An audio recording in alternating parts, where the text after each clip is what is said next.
बिस्मिल्लाहिर्रहमानिर्रहीम। अस्सलाम वालेकुम। आप देख रहे हैं यूट्यूब चैनल आम सी बातें।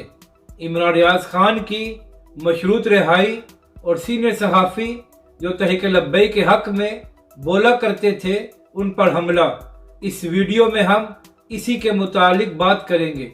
नाज़रीन कराम, बिलाखिर 5 दिनों बाद इमरान रियाज खान को लाहौर हाई कोर्ट से जमानत मिल गई है, मगर साथ जज साहब ने यह शर्त भी रखी है कि जब तक इमरान रियाज खान साहब जमानत पर हैं तो इस मौजू पर बात नहीं कर सकते। चलिए, अच्छी बात है कि अब इमरान रियाज खान साहब ईद अपने बच्चों और फैमिली के साथ करेंगे। जबकि दूसरी जानब एक और खबर सामने आई है कि वो सहाफ़ी जो तहरीक लब्बैक और अल्लामा साद हुसैन रिजवी के साथ उस वक्त खड़ा हुआ था जब तहरीक लब्बैक पर मुश्किल वक्त था, उन पर हमला किया गया है।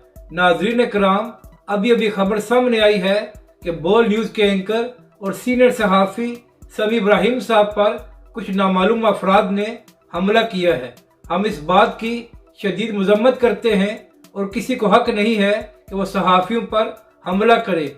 अगर समी इब्राहिम साहब इमरान खान के बयानिए का साथ दे रहे हैं तो मुखालफीन को उसका दलील के साथ जवाब देना चाहिए। हमला करने और तशद्दुद का हक किसी के पास नहीं है।